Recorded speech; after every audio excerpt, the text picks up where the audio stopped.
What's up, everybody? Tobin here with you. Thanks for checking us on out. I'm very corporate today in the meeting room here today. I got to do some more work around here. But I thought I'd come on here. I'd throw a stream together, a little video together, because a couple things happened today in Dolphins land. First off, Jonnu Smith was introduced to a lot of the Dolphins media. He was doing a Zoom while I was on the air with Leroy, which, by the way, you guys could subscribe here. Subscribe to the 560 WQAM YouTube page. You guys can watch me and Leroy every single weekday, 10 a.m. to 2 p.m.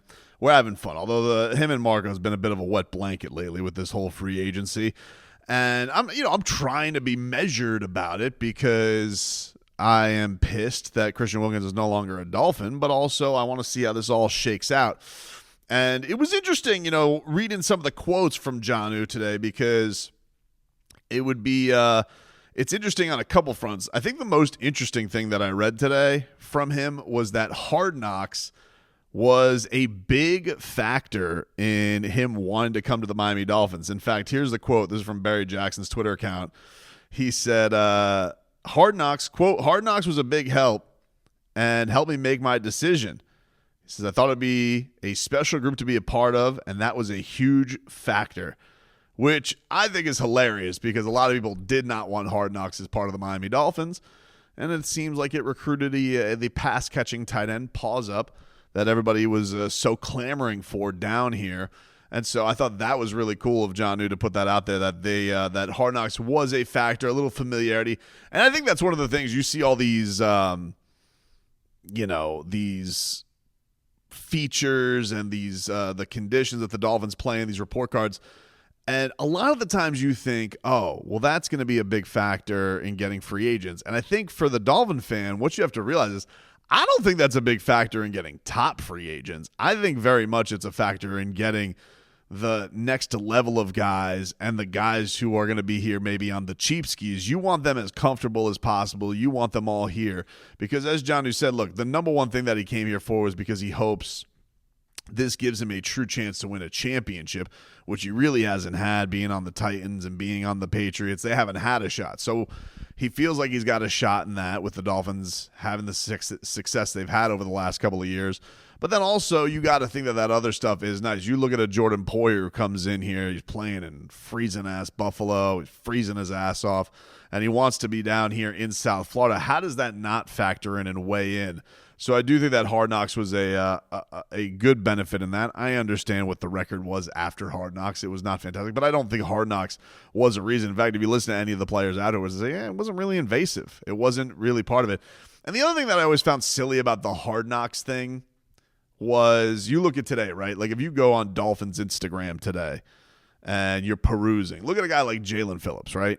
Jalen Phillips is essentially doing his own Hard Knocks. Maybe it's not as cool. He doesn't have a narrator, but you're looking at Jalen Phillips the last couple of days, and we're all concerned about his health, and we all want to know where is he at with his rehab, and we all want to know, is he going to be ready to go? And he has given you a look into that. You see him on the treadmill, #NoLimp. You see him today. He's throwing hands at some mitts, and it's goosies galore. I love seeing it. But that's why I always thought this idea that Hard Knocks was going to be some deterrent for the Miami Dolphins, it had nothing to do with that. Injuries had the big factor of it, and I thought it was really cool. I think everybody got a closer look into some of these players and what they're able to do. But the other thing that was cool that Jonnu Smith had to say about the Miami Dolphins is on Tua. And he said, quote, "I think that he's one of the top quarterbacks in this league. I think he's one of, if not the most accurate quarterback in this league." So seems to be a guy, I don't know, call him crazy, but he seems to have he seems to be attracted to the idea of playing with Tua and getting the kind of numbers that he has. Because look, a lot of this stuff does come down to numbers. You can say whatever you want about winning and championship, but if guys are coming here on short-term deals, they want to be put in a position to produce. The interesting thing that's going to be with Smith is that this has not been a position yet where we have seen it produce with the offense. And honestly, with Tua, hasn't been a guy that goes to a ton of the tight ends anyway. It was honestly interesting with Mike Gesicki here. He didn't really – Gesicki's biggest games usually came with Tua out there. Throw it up, tight possession guy. Jonnu's a little bit of a different player. But I am curious to see what this does become this year, because Obviously, this being the first guy that they went out and got, I think Mike McDaniel does have a vision for the young man. I think he does have a vision for what he's going to bring to the table. And I'm very, very interested in seeing what this means for this offense, having another weapon, becoming more diverse, becoming not just a one-dimensional. I don't think the Dolphins are I was talking about this today with my boy Joe Rose, right? We were talking afterwards. We were spitting the shooting the bleep afterwards. And he's like, I don't like them being called a finesse team. And I don't think the Dolphins are a finesse team either. I think that they got but I do think that on the receiving end of things, I think they're a little bit too one-dimensional. Now, it's a great dimension to have because it's fastest receivers you've ever seen in your life. But those bodies, it's hard for those guys to hold up. We've seen Tyreek. He was battling through some stuff. We know that, Jalen Waddle was battling through some stuff. And so having a little bit more muscle and a little another variable to go to is going to make this Dolphins team, I think, more dynamic and have more gears to go to. So you want to call it tougher, you want to call it bigger, you want it whatever. I just think that I like to just say it's more versatile. I think it's going to give the Miami Dolphins a little bit more versatility and be able to give them some different looks. I think the running game was tough enough. I think Mostert ran like a damn monster this year. He was great. Devon Achane, I don't know if there's anybody I'm more excited to watch this year than Devon Achane and what he's going to bring to the table, which kind of gets to the point of there was this rant that was going around today from Jason McCourty, former Miami Dolphin, making himself a little bit of a media star on Good Morning Football. And he's not one of the big hot takers out there. I like Jason McCourty. I think he does a good job. I think him and his brother do a good job. I listened to them on We Carried the Westwood One broadcast this year with Kevin Harlan, who's my favorite, and I think every Dolphin fan's favorite. But these guys did the game together, and they both were really, really good.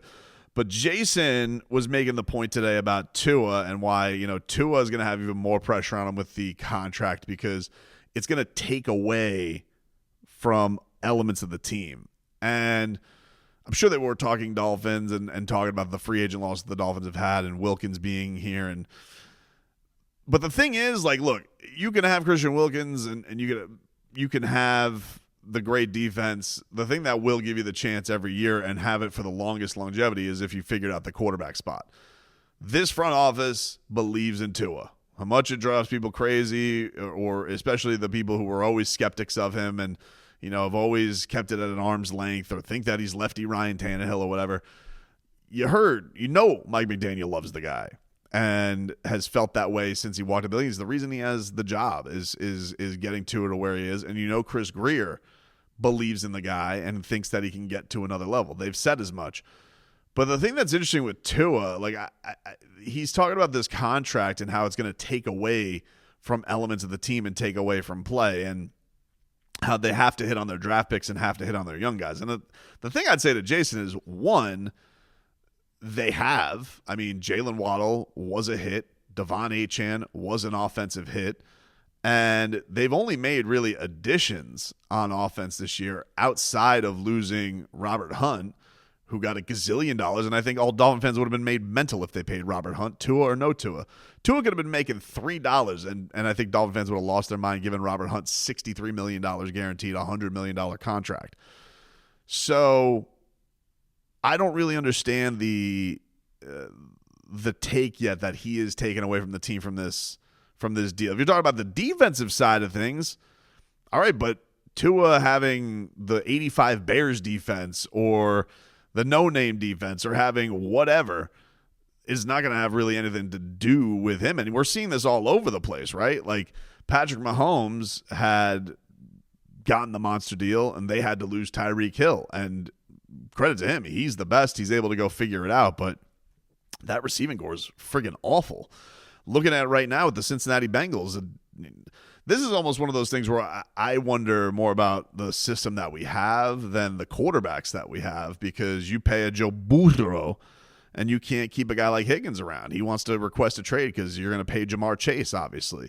And the same thing, I saw Joe Cinco talk about this. He goes, this sucks because they draft good and you can't keep these guys around. The Dolphins are actually in a different situation with Waddle, because you would think if Waddle is going to be paid like a number one and he has a number one year this year, you're going to wonder, all right, well, what's the decision they're going to make? Maybe it's just hang on one more year with Tyreek Hill and see what's left in the tank. How much more does he want to play?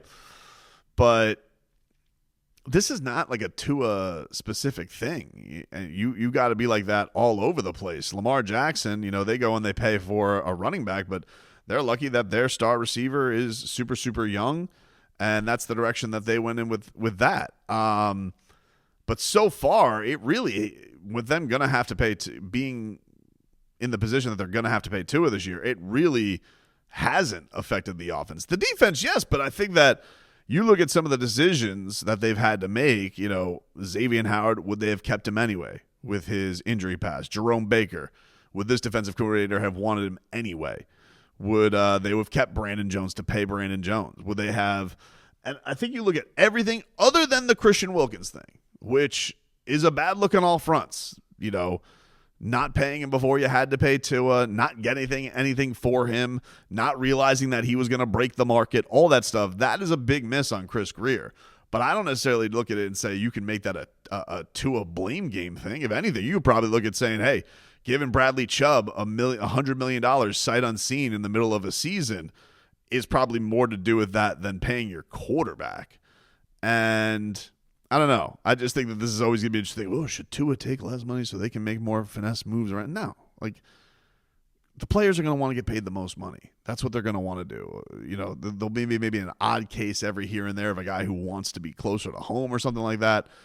But for me, I looked at that and I was like, what is the point of this exactly? Tua's going to learn that life is different when you're paid. I'm like, well, not on offense, he's not, because right now all they've done is really make additions. They've made some changes to the offensive line, which quite frankly, they should have. And I don't know. I just found this to be a very odd take that was flowing around today.